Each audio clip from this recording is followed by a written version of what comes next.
All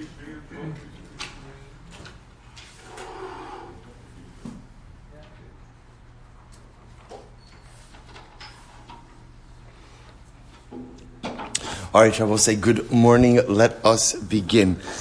Begin by thanking our sponsors for this morning's shiur, to thank our TALMUD TORAH sponsors for the month of Elul. Shaindy and Avraham Kelman for dedicating all the Sherman Drushos this month in honor of Yechiel's engagement to Ilana Falick and in memory of their parents, Jerome and Bernice Kalman and Alexander and Friderica David. We thank Barak, Maia, Sandy, Hoffman, Dora, Lemus, and Melamed for dedicating all the Sherman Drushos this month in memory of Reuven ben Emanuel. Ayal Sara Steinberg for dedicating the shiurim this month in the refuah shelema for Shulamis bas Susha, and Daf Yomi Shiur for dedicating the shiurim this month in the refuah shelema for Yehuda ben Michal. And with that, let us begin. We thank all of our sponsors for their incredible generosity. We have a lot to do today. Barak Hashem, today's daf is Samech Ches 69. We left off on Samech Ches Amud Beis 68b, right across from Tosvos Vaha. So pretty much right in the center of the daf. So if you remember again, we ended off yesterday with a very interesting machlokus. We had a brisa. The brisa recorded a machlokus in Rebbe and Rabbi Shimon ben Elazar. Namely, again, at what point in time does a girl, or does a woman, lose her rights in mizonos and in dowry? So Rebbe said that halacha l'maisa, ultimately, again, when a girl becomes a bogeres, or when she gets married, she loses her mizonos. But ultimately, again, she never loses her entitlement to dowry. Rabbi Shimon Elazar, however, holds that halacha l'maisa, either when a girl becomes a bogeres or when she gets married, she loses both parnasa and mizonos. The Gemara tried to bring a raya against Rebbe from our Mishnah, and the Gemara explained ultimately it's not a contradiction. According to Rebbe, while it's true that a girl who goes ahead and becomes a bogeres doesn't go ahead and doesn't lose mizonos or dowry, if she gets married as a ketana, remember that was the case of our Mishnah, the mother or the brother are marrying her off as a ketana, if she got married off with a lower amount of a dowry, she could go back and reclaim that higher amount as long as what? She objected at the time of the marriage. That's where we left off. So he says, I should have read another two lines. This is also true. They came kashin to Rebbe ad Rebbe, as otherwise there would be a contradiction about from Rebbe on Rebbe. How so? This Sanya, Rebbe Omer habas nizones mina achin noteles isur nichasim. If a daughter is supported by her brothers, now when we say, remember again, daughter supported by her brothers means what? The fathers died, the brothers have inherited the estate, and ultimately, again, the daughter is supported from that estate. So the Gemara says, if so, in a situation like that, she receives 1/10 of the estate for her dowry. Remember again, 1/10 is like the default amount for dowry. So the Gemara says, but 1 second, nizonis in, she'ena nizonis lo. This sounds like she only gets dowry when she gets mizonos. But once mizonos ends, i.e. at bagrus, so dowry ends as well. Elav shmalina, had machai, hadalom machai shmalina. Rather, you can see over here, no. Even in a case of marriage, technically speaking, she would be entitled to dowry as long as what?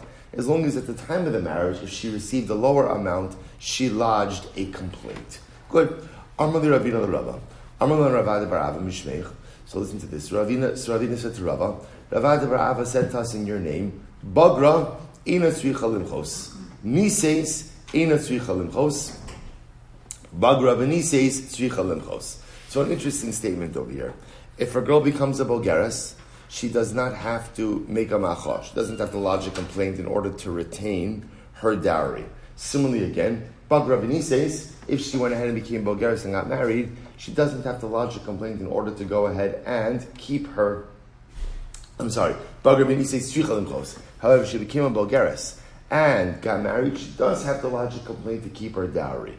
So the Gemara says, Miyama Rabba Haki, did Rabba actually say this? Va'isi Rav Nachman, Rav Riz Kashav Nachman, Yisoma, Vishani La Hadamachi Hadalamachi.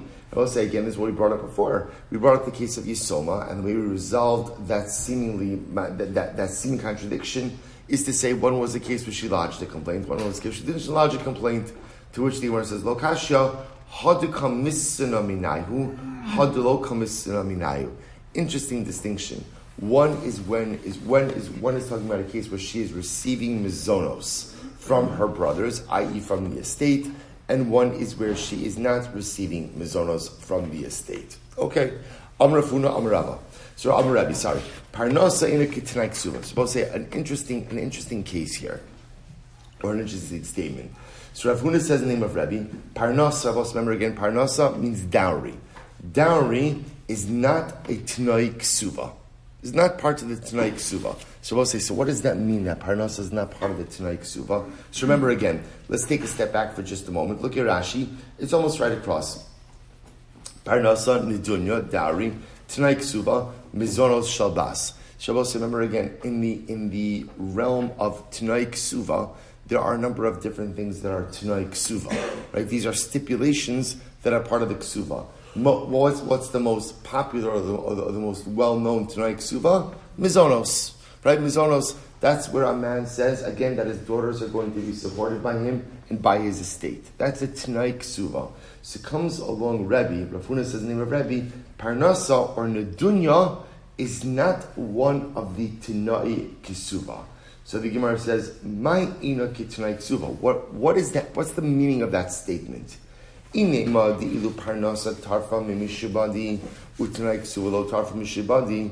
If you want to say that ultimately that it means that parnasa, dowry, is collectible from encumbered properties, right? And ultimately tanai ksuva are not collectible from encumbered properties. In other words, we'll say, so maybe that's what it's saying. Maybe dowry. Let's take a step back. Mizonos, you can collect from a shubadim. So just give you an example of this, right? Reuven dies. He leaves behind his estate to his kids. Let's say over the course of his lifetime, he sold off properties. So now remember again, Tanai Ksuva is that when a man dies, his daughter is supported from the estate. Let's say now there's no properties in the estate anymore. The daughter doesn't have the right to claw back those properties that her father sold during his lifetime in order to provide for mizonos. That's what it means that mizonos is not collected from mishubadi. So maybe when we say that ultimately again parnasa, meaning nedunya, dowry, is not like Tanai Ksuva, maybe there is a clawback for dowry. Is that what it means? To which the Gemara says.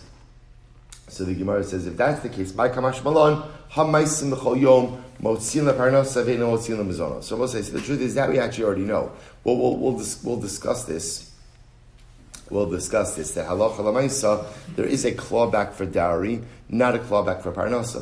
So that would be obvious, even though we haven't seen that yet, but that'd be obvious. To which the Gemara says, Ve'elo dilu parnasa gavya nami mitaltali, Utanai ksuva mimakar koi gabya mitaltali lo gabya.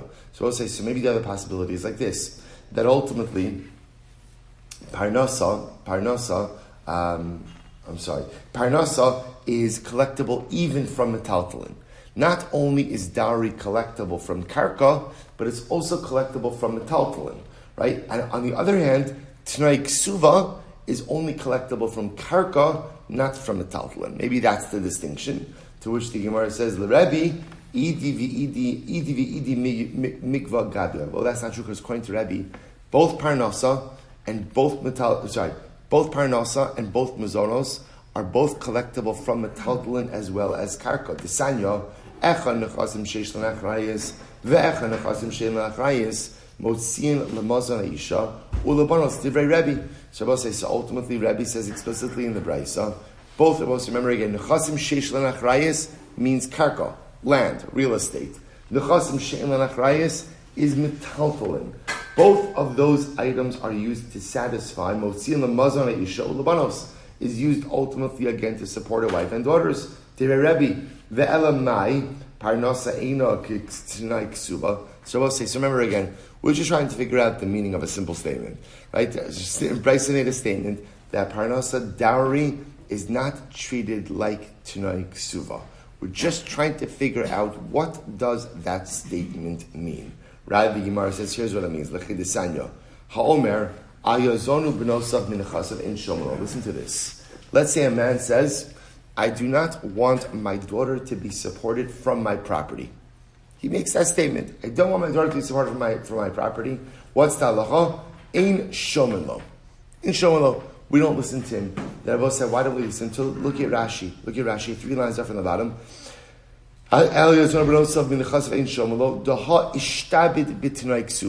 Very simple. Because also a man has an obligation.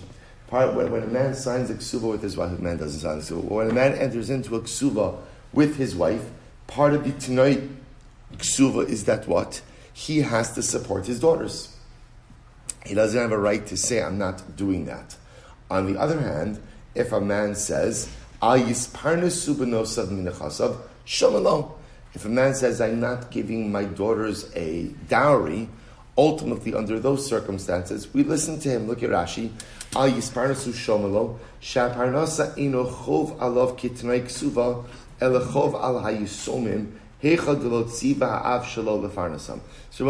interestingly, Gemara suggests maybe this is the distinction. If a man says, I'm not giving my daughters mizonos, we don't listen to him. But if a man says, I'm not giving my daughters dowry, we listen to him. Top of Samachtes. So Tala le Rav le Rebbe. So Rabbi says very interesting expression. Tala le Rav le Rebbe bene chiti or bene chati. So Rav, if you look at Rashi, it's actually interesting. The expression here is as follows: Shalach lo igeres shlomim v'tala she'ela zu ben hashitim. So I'll say, so sometimes, I guess the way it worked is, you would write a letter to someone. The primary point of the letter was a correspondence just of like shalom, just to correspond with each other. And in the middle of the letter, what would happen? You would go ahead and put a question. So the expression that was used is you put a question in between the lines of the letter. So that's what it means over here. Tala le Rav le Rebbe bene chati. Rav suspended a question to Rebbe in between the lines of the letter. What was the line? What was the question? So therefore, I just want to point out over here. So what we have, we just resolved this last piece, was there's a fundamental distinction between parnasa and mizonos. What's the fundamental distinction? Mizonos, t'nai ksuva, parnasa, not t'nai ksuva. How does that play out? Technically speaking, if a man says, I'm not supporting my daughters, I'm not giving my daughters mizonos, such a statement is void, because that is inherently built into the ksuva. But technically speaking, if a man says, I'm not giving my daughters a dowry, technically speaking, we listen to him. Okay, so we'll say, now let's go weiter. Ha'achin sheshibdu mahu. So here's an interesting case. Let's say, now father died, brothers inherit the estate. Part of what now the brothers have an obligation to do from the estate, number one, is to give their sister or sisters mizonos and dowry.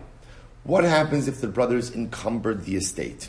So the Gemara says, Yosef Rabbi Chia Kamei Amrle Machru Amishkenu. So both says, now watch this. So this was the question that Rav sent to Rebbe.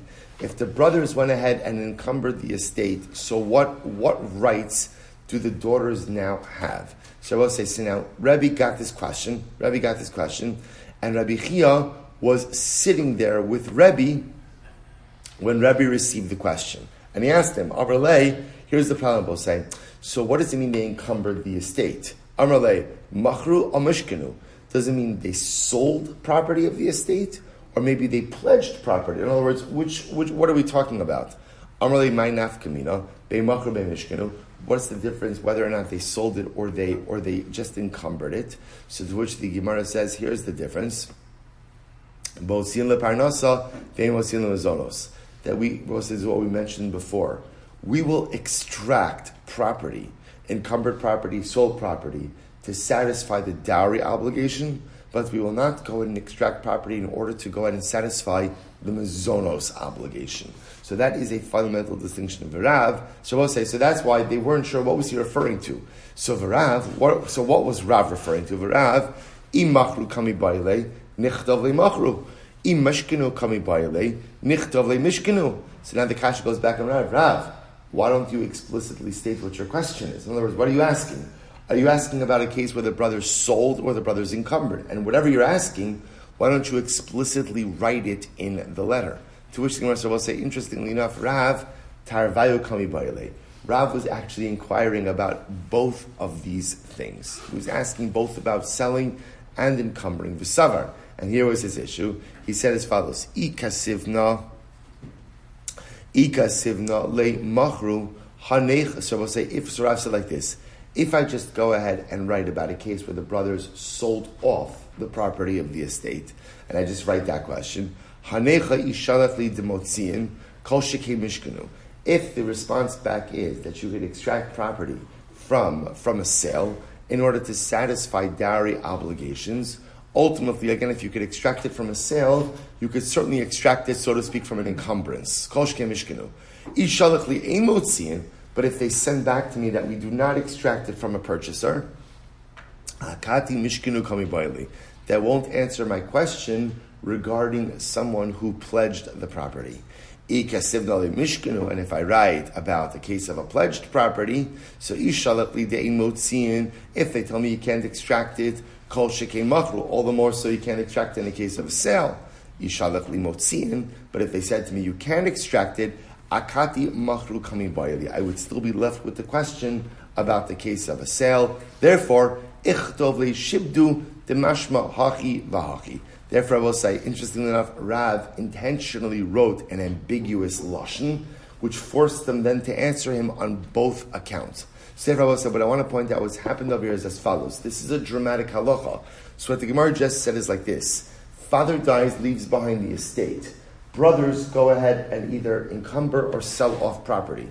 What the Gemara teaches us is that halacha l'maisa, the daughters have the right to go back and extract properties for the sake of their dowry, but not for the sake of mizonos. So essentially, the mizonos obligation is satisfied with the daughters as long as the estate has property, unsold, unencumbered property. But halacha for dowry, they could actually go back and reclaim or claw back properties in order to satisfy the dowry obligation. Quite amazing.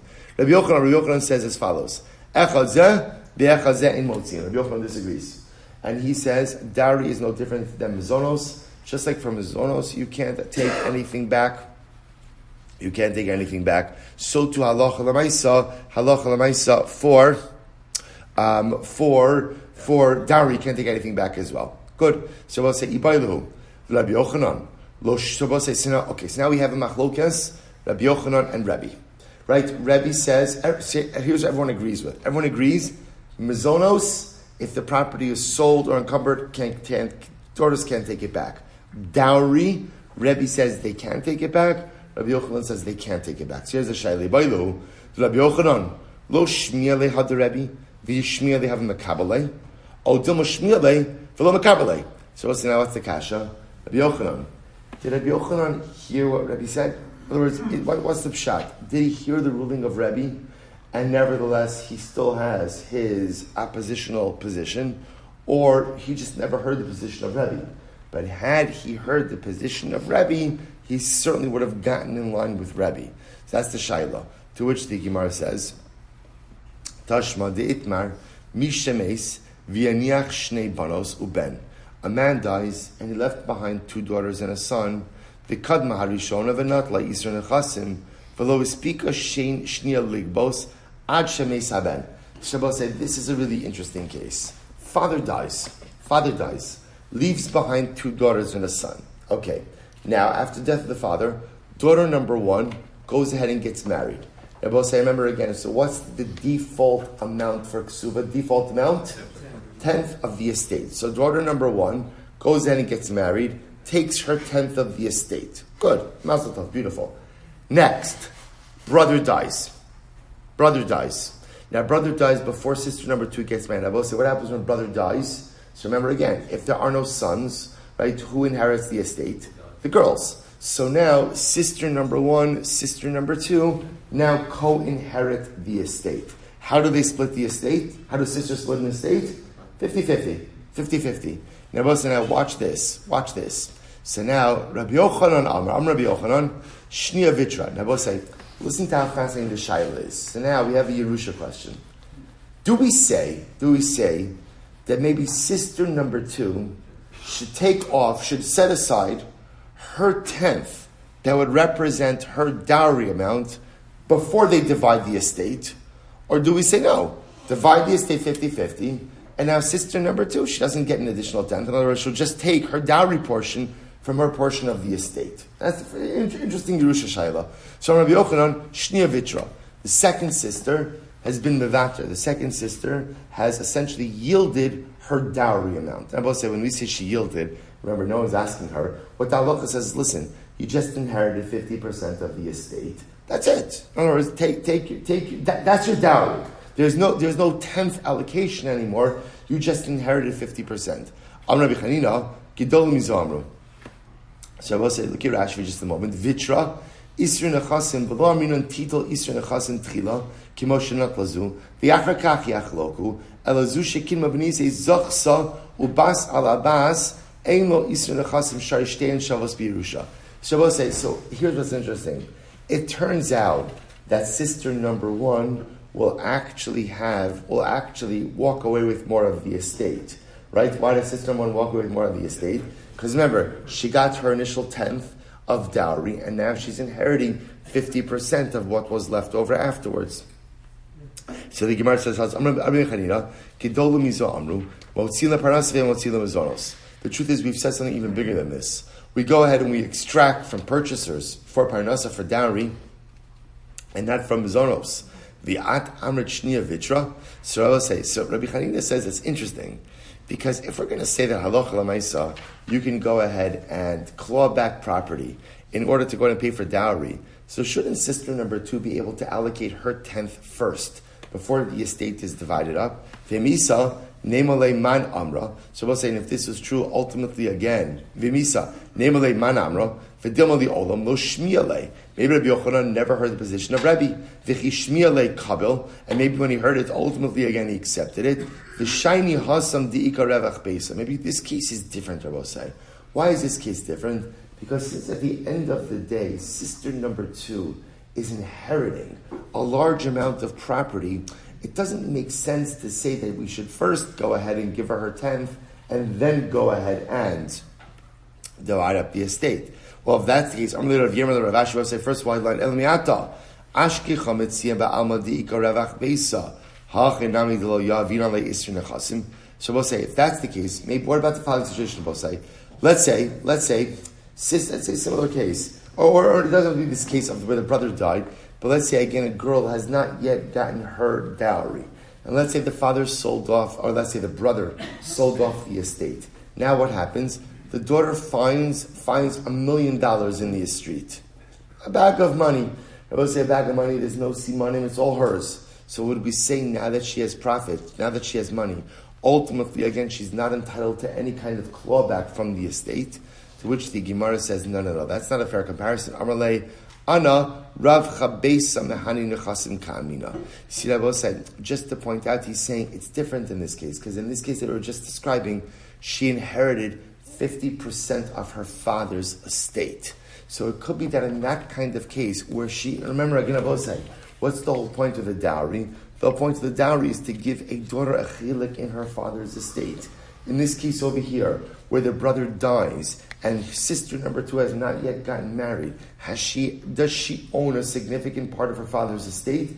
Absolutely. And that could be where Rabbi Yochanan would say that halacha l'maisa, there's no need to first allocate a 10th before you go ahead and you give her 50%. The 10th, the dowry is absorbed. The whole thing is a dowry. So remember again, the entire 50% that she's now inherited now effectively becomes her parnasa. So we'll say, I just mentioned over here, how do we paskin? How do we paskin in this case? Because we'll say, this actually is very interesting. So what do we do in a case where father died, brother inherits the estate, and let's say brother or brothers sold off the entire estate. So now there are sisters.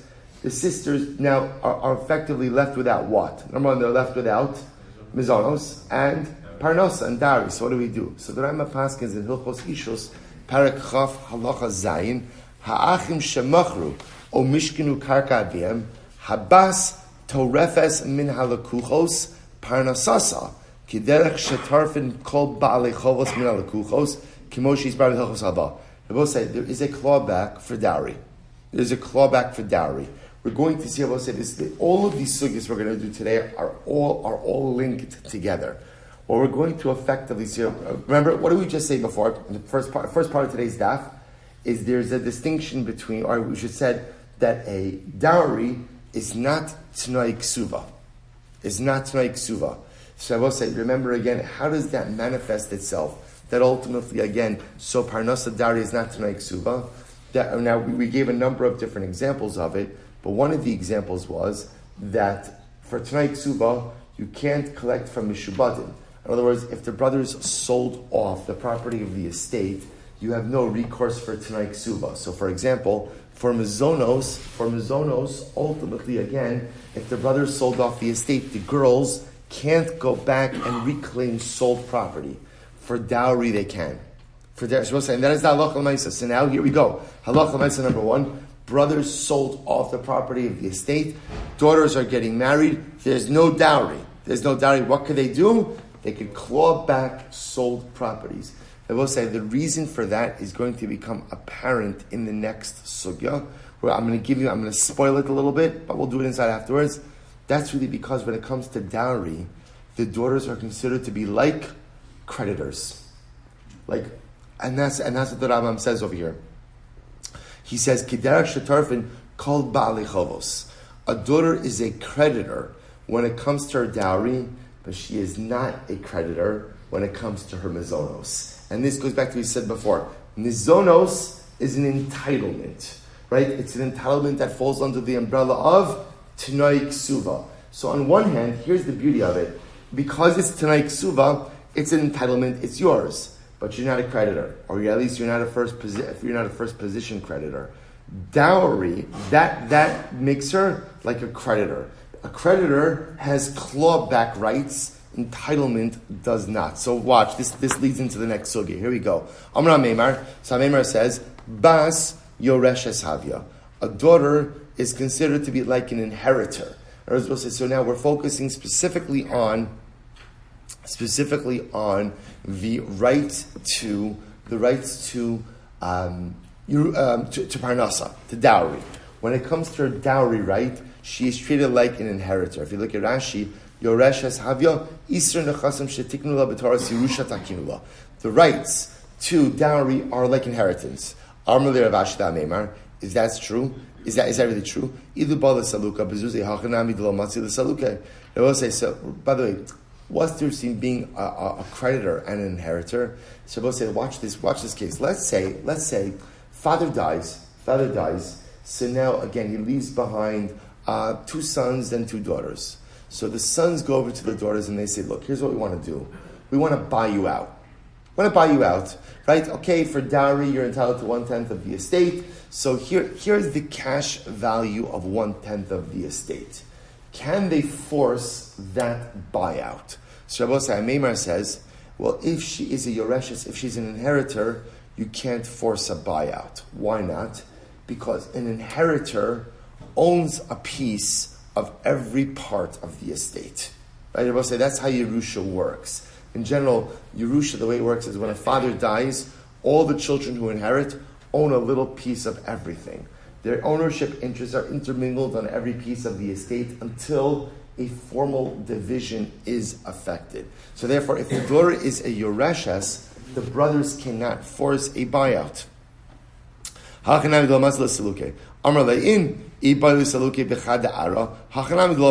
Similarly again, if they want to give the daughter, brothers want to say, here's a piece of property.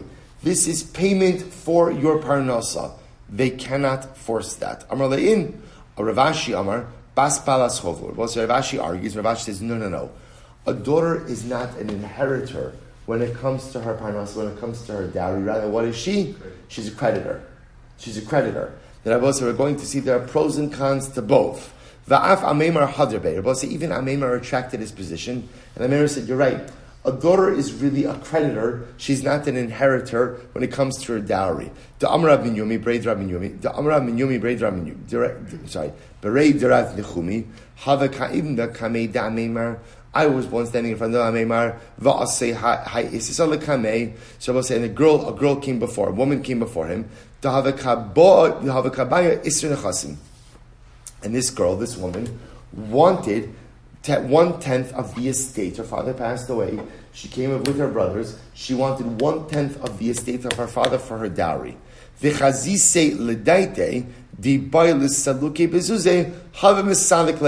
ultimately, again, he saw, by the way, that this girl was open to a buyout. She was open to a buyout. That had the brothers given her the cash value of the 1/10 of the estate, she would have accepted it. Because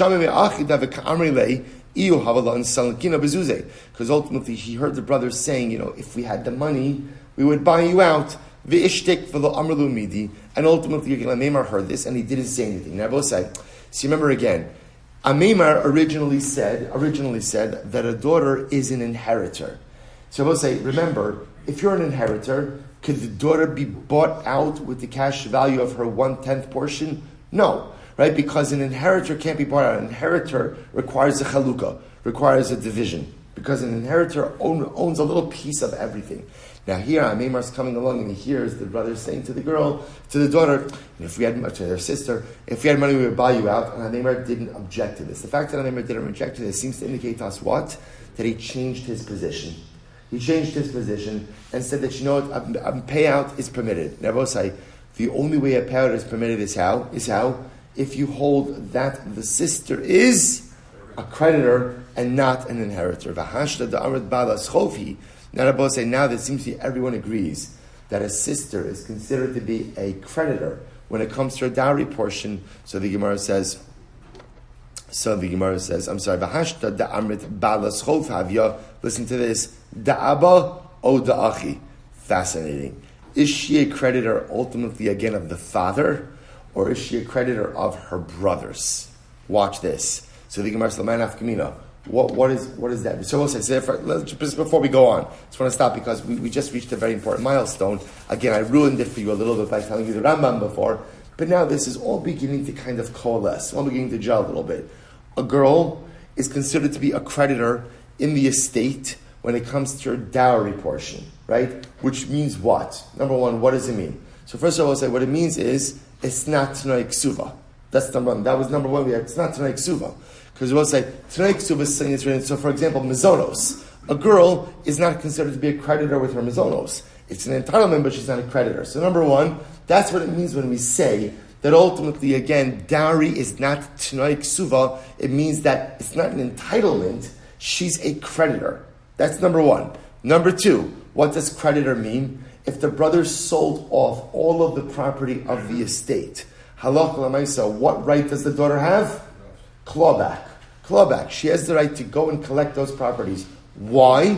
Halach l'maisa, because she is a creditor. Now, next piece.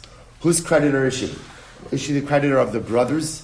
Is she the creditor of the father? So this is fascinating. Listen to this. L'may nafkamina. Listen to this, what we'll say. So the Ma'anaf Kamina, le'mikbala beinon eshelo b'shvua, v'ziburis b'shvua. Okay, here we go, boss. Here's the difference. If she is a creditor of the father, then ultimately, again, a creditor generally is entitled to beinonis, right? Is entitled to middle grade property. We'll say, right, in the world of real estate, there's three categories: idis, beinonis, and ziburis. Idis, highest quality. Beinonis, middle quality, ziburis, inferior quality. If she's a creditor of the father, then ultimately, again, she is entitled to beinonis, middle grade property, and she doesn't have to take a shvuah. Right? If, however, again, she is a creditor of the brothers, suppose here's the difference.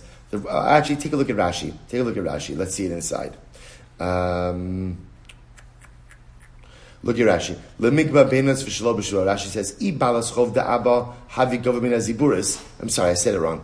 If she's a creditor of the father, listen to this. If she's a creditor of the father, then ultimately, again, she only collects from ziburis, and she only collects with a shvuah. Say, if she's a creditor of the father, so remember again, the father's dead. So if she's a creditor of the father, then essentially what's happening, she's collecting from nichse yisomim, right? Property of yisomim. Then I will say there's a takana. Whenever you're collecting from nichse yisomim, number one, you only get ziburis, inferior grade. Number two, you can only collect with a shvuah. However, the Gemara says, vi bailas chov shalahan Ein kan bali para min nechsei yisomim. If she's a creditor of the brothers, then Rabbi said this is a debt they owe her. Then that's a regular debt. Then she gets to collect from Beinonis and ultimately without a shvuah. So Rabbi say that's a pretty big nafkamina. So now we've established she's a creditor. If she's a creditor of the father, then this is a case of nechsei yisomim. If it's nechsei yisomim, then it's ziburis with a shvuah. Rabbi say, interestingly enough, if she's a creditor of the brothers, here's what's interesting. That's not called nechsei yisomim, even though the brothers are the orphans, right? But nevertheless, that's not called nechsei yisomim because now they're the owners of the estate. So if it's a debt owed by the brothers, then what? It's beinonis without a shavua. Pretty incredible. So the Gemara says, "Maia." So it's halacha. And I will say, for her, by the way, major nafkamina. For her, ultimately, again, it will determine what type of property she gets and the manner in which she's able to obtain it. So Maia, so Tashma, Ravina Agbela Barte Ravashi Mimar Bre Ravashi. Ravina ultimately went ahead and collected property for the dowry of the daughter of Ravashi from Mar, the son of Ravashi, Beinonis Shalo B'Shvua, and he collected for her Beinonis property and without a Shvua, which Moshe tells us she is the creditor of who? Creditor of who? Of the son. Of the son. Right? The creditor, or I should say of the brothers. That's really what I should call it, of the brothers. Right? She's creditor of the brothers. Ultimately, it's the Rav Sama Brei Ravashi Ziburis B'Shvua, and ultimately again, Rav Sari Ravashi with Ziburis of the Shvua. So I'll say, so if you look at Rashi says over here, it's that same Rashi Lamigba, Ravashi Mace, or Mace Rav Sama B'no B'Chayev. I will say this was actually a double-edged case. This was Ravashi died, and Rav Sama's son also died. That's why it becomes a little bit more complicated. Kishabasa Bitoli Para Nitnatla Michalko Shamar Baravashi Shayakayim Beno Shelo B'Shvua Alma Balas Chov Da'achi Hava. So I will say ultimately again there was just two levels to this. There were two levels to this. Two levels. But Lamaisa, what you see from this case over here is that halacha Lamaisa, we consider the girl to be a creditor of her, the sister to be a creditor of her brothers, and therefore she's able to go ahead and collect from Beinonis without the Shavua. So Shalach Reb Nechemia Breid Rav Yosef L'Rabba Barafuna Zuta Minarda Ki Asya Ha Isasolakamach. When this woman comes before you, Agba Isur Nechasim, go ahead and collect for her 1/10 of the estate. In other words, give her dowry from 1/10 of the estate. Afilu mi'itztarubla, even from the itztarubla. Now we'll say, what's itztarubla? Look at Rashi, right across from Rashi. Moshav Amos Rechayim Kimoshin Rakakai Chashiv. We'll say itztarubla is the stand or the base of the mill. Now the base of the mill ultimately is considered to be karka because it's attached to the ground. So go ahead and give her 1/10 of the estate, even from the itztarubla. Amar Ravashi, ki abina Rav Kana hab magbina afilu me'amla debesi. Ultimately, again, when we would collect the Yisur Nechasim, even from, it's actually very interesting, even from rents of a home. Let's say they owned rent yielding property. We would even collect the dowry from the rents of the home. What they're saying is like this: that since rent comes from karka, it has the status of karka as well. Interesting. Shalach Rafuna. So we'll say, okay. So now another story. So therefore, I will say, fine. So I just want to point out the way the Rambam paskins. So here's what we've established. We'll say this is one of these incredible Gemaras, where even though I know we're going quickly, there's a lot of information here. Each and every one of these pieces is building on the next. So here's what we've established: the girl is a creditor when it comes to her nedunya, when it comes to her dowry. Therefore, again, halacha l'maisa, it's not t'nai ksuva. And therefore, what? Even if the brothers went ahead and sold off all the property, what could she do? Claw it back. Now I will say, what about this last piece resolution here? Whose creditor is she? Is she the father's creditor or is she the brother's creditor? What's the nafkamino? If she is the father's creditor, then what? How does she collect? Shvua and ziburis, because again, that's called nechsei yisomim. If she is the brother's creditor, how does she collect? Beinonis shelo b'shvua. Says the Rambam. Here we go. Say these are all the same. Perek chaf hilchos ishus halacha vav habas be'isur zeh kebalas chov shel achin hi. She is a creditor of the brothers. Therefore, lefichach no teles osa min ha beinonis shelo b'shvua. Therefore, halacha l'maisa, she goes ahead and she collects from the Beinonis without a shavua. Now, both say this was the case. If the brothers die, here's just one more ripple, which we're just not going to get into. This was the piece that I just skipped over kind of quickly. If the brothers die, and then the brothers' children inherit the estate, then if the daughter wants to go ahead and collect her dowry, who is she collecting her dowry from? Right? Her nephews. Then that's nichsei yisomim. And how is she going to collect it? Ziburis and Shavua. Okay, I'm going to give you a break on that one, right? We're going to leave that one on the side for now, right? Because that just kind of breaks the train of thought a little bit. But that's what the Gemara brought up in that last case over there. Fine. So I'm going to say, let's go weiter. Let's kind of keep our train of thought. Here we go. Great case. Shalach le Rav Anan Rav Huna. Listen to this. What we'll say. Rav Anan sent a letter to Rav Huna. Here's how it went. Huna Chavrin. Huna, my friend. Shalom aleichem. Ki asya ha'eses alakamach. When a certain woman comes before you, agba isr nechasei. Make sure to go ahead and give her 1/10 of the estate, ultimately for her dowry. Okay, fine. Seems pretty straightforward. So we'll say. So now watch this. Rav Sheshes coming. So Rav Sheshes was sitting by Rav Huna. So we're sitting by Rav Huna. And what happened? Rav Huna got upset. Now, why was Rav Huna upset? Rav Huna was taken aback about the way that Rav Anan addressed him. Right? Rav Huna was a more senior person, and Rav Anan, he felt, took liberties. Huna Chavrin, Huna, my friend. So Rav Huna was very taken aback. He says to Rav Sheshes, so Amrlei, Zil Emalei. So listen to this, what I'll say. So Rav Huna says to Rav Sheshes, go and give the following message to Rav Huna. Right? To Rav Anan. And you better deliver the message exactly as I'm saying it. And if you don't say it the way that I'm giving it over to you, I'm excommunicating you. Ubishamta yeheiman delo amrlei. Anan. Give him back the following message. Anan. Right? He refers to him the same way that Rabbi Anan referred to him. Anan. Mi mekarkoi o mi metaltalei. Tell me, should we give her the property should we give her the dowry from karka, from metaltalin, uman Yosef be marzicha, and who sits be marzicha beresha? Who sits at the head of the marzicha? Azor Rav Sheshes l'kamed Rabbanan. So Rav Sheshes comes, he delivers the message to Rabbanan. Amar le mar Rabba v'Rav Huna Rabba. So Amar le mar Rabba v'Rav Huna Rabbe di Rabba.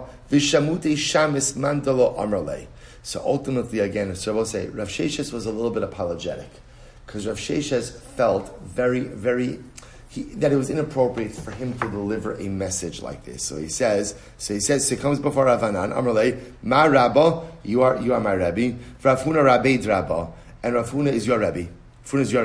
So he was saying, Rav Huna is a little bit upset about the way that you addressed him. Right? And the only reason I'm saying your name, Anan, is because this is how Rav Huna said, if I don't, he's going to excommunicate me.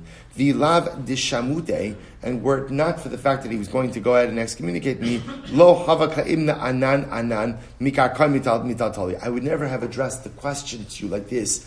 Anan, from karka, from metaltalin. Uman Yosef Beimer Zachia Beresha. Okay, so Amar Le Rav Anan Lekamid Ramoka. So therefore, both say, here's what's interesting. So we've got a lot of machlokes and no resolution, right? So again, remember, so now we have this little bit of this feud between Rav Sheshes and Rav Anan. So listen to this. Amar Le Rav Anan Lekamid Ramoka. So we'll say, get ready for this. So what does Rav Anan do? He goes to Mar Ukva. He says to Mar Ukva, Amar Le Chazi Mar Hechi Shalach Le Rav Huna Anan. Do you see the way Rav Huna is talking to me? He calls me Anan. Right? He calls you Anan. So the Gemara says, so he calls you Anan. Va'od marzicha deshalachli lo yedanamaini. Furthermore, he asks you this question about who sits at the head of the marzicha. What's a marzicha? So I'll say, before we go on, I just want to point out something absolutely amazing. You see what's happening over here? Rav Anan writes a letter to Rav Huna. He says, Huna chavrin, Huna my friend. Rav Huna gets it, gets the question, gets the letter, and what does he do? He brings in Rav Sheshes. So Rav Sheshes, can you believe the way Rav Anan spoke to me? Sends him back with this whole message. What happens? So Rav Anan gets the message back. Anan. He goes to Mar Ukva. Can you believe how Rav Huna is speaking about me? We'll say, what's incredible? So now what happens? Rav Huna is angry. Rav Sheshes is angry. I'm sorry. Rav Huna is angry. Rav Anan's angry, right? They're both offended. And I both say, so Rav Huna's speaking to Rav Sheshes, Rav Anan speaking to Mar Ukva. What's the only thing missing from this? Right? They're not talking to each other. See, I both say, that's the most haskell in Gemaras like this. That sometimes like there's conflict. There's conflict, right? I'm angry at Reuven, Reuven's angry at me. So what happens? I'm going to speak about this situation to everyone. To everyone. Reuven's going to speak about this situation to everyone. Only one little thing missing. I never go to Reuven, and Reuven never comes here. Both say, Maisim b'choyo. Maisim b'choyo. So what ends up happening? I've got my camp riling them up against Reuven. Reuven gets his camp riling them up against me. And if, again, Reuven, you're angry at me?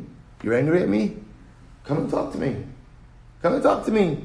Right? Don't be passive aggressive. Don't do this. Don't do that.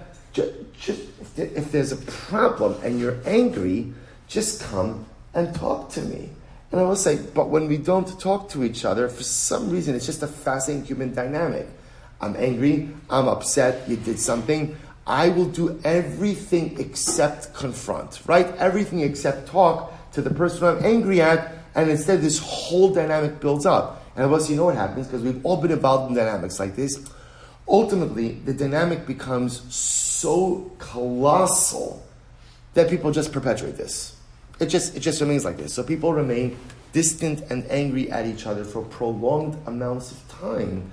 And ultimately, it just stays like that. When so tragically could have just been dealt with, had people just if you're angry, so confront the person you're angry with. Say, Plony, I'm angry with you. Okay. We've all had conversations like that. Not pleasant. But the okay, you're angry. Tell me why. Let's see if we could resolve it. Maybe we can, maybe we can't.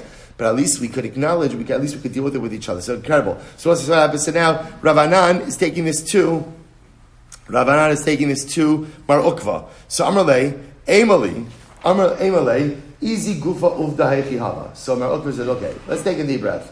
Why don't you tell me what happened, right? Rav Anan, let's start from the top. Right? How did all this go down? So Amrle, hachi v'hachi hava ma'isa. So he said to him again, here's how everything unfolded. Amrle gavra de lo yoda ma'niyu marzicha. Shalach le'rav huna chavin.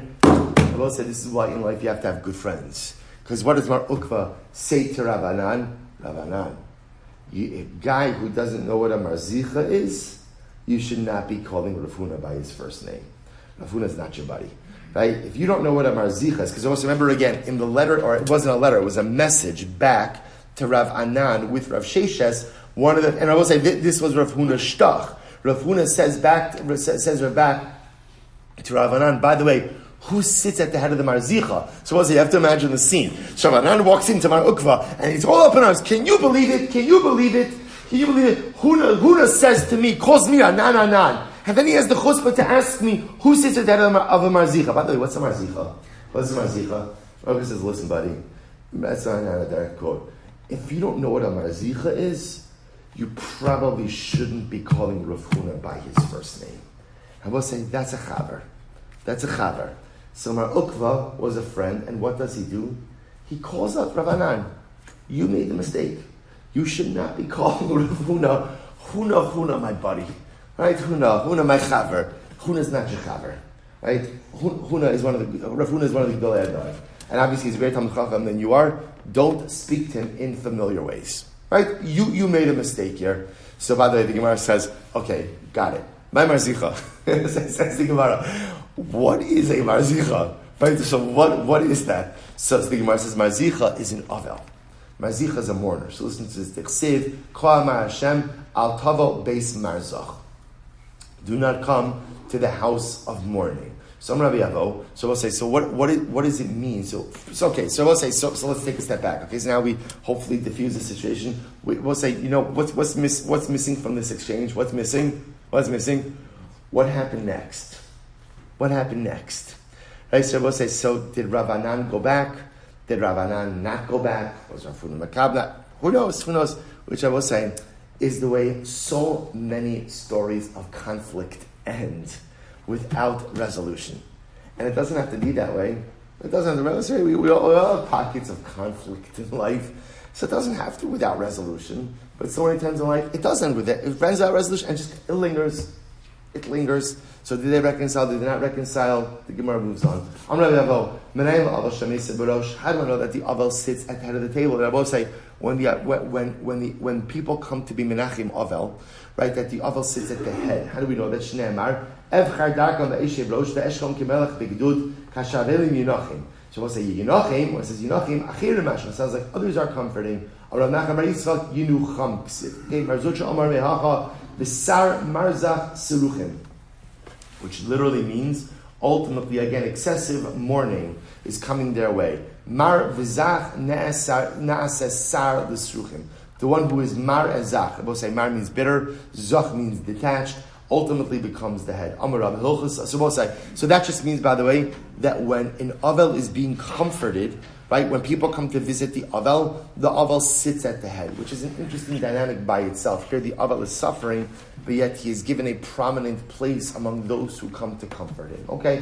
Amar Rava says, Hilchasa mimikarkai v'lo mimitaltali, bein lemazone, bein leksuva, bein leparnas. And Rava says, the halacha l'maisa is, so now we're looping back. So we'll say, so what we've established is that we got a dowry, the girl is a creditor, it's not Tanai Ksuva, she only collects some karka, and ultimately she is a creditor of the brothers. The Gemara just ends off by saying, by the way, it's not just for dowry, ultimately again it's mezonos, Ksuva, and dowry. All of these items are only collected from karka, not collected from metalklin. Beautiful. Mishnah. An interesting case. Let's say a man goes ahead and gives into the hands of a shaliach. So we'll say this is a case. If you look at Rashi, Hamashli Mos Labito, Masar Mos Biad Shlish L'Tzarach Bito Liknos Sada Oneduyin Chushitinasai. So we'll say Reuven gives over money in the hands of a shaliach to go ahead and purchase a field, or give dowry to his daughter when his daughter gets married. So according to Rashi, this is a case, right? So the father gives over money in the hands of a shaliach. So it says the Mishnah, Ne'eman Bali Alai. So we'll say, so now what happened? She says, you know what? Give the money to she gets married. So she says, give the money to my husband. I trust my husband to take care of the money for me, to purchase what needs to be purchased, whatever has to. So what's the halacha? Meir says, still, the shaliach should not do that.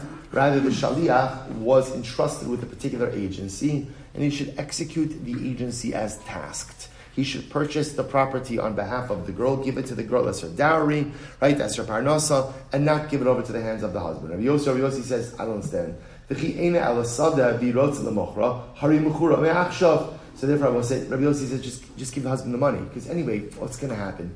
She gets, right, the shaliach purchases the field, gives her the field. She could turn around and what? Sell the field and give her husband the money anyway. So in other words, what she wants to happen is going to happen regardless. So therefore, just give her husband the money in accordance with her wishes. So when is this true? We're in Bigdola. This is true with an adult, with a gedola. Aval b'ketana, ein maseh ketana klum. So we'll say, so even in regard to Rabbi Yossi says, when do we listen to the girl to ultimately give it over to her husband? That's only in a situation where halacha l'maaseh she's an adult.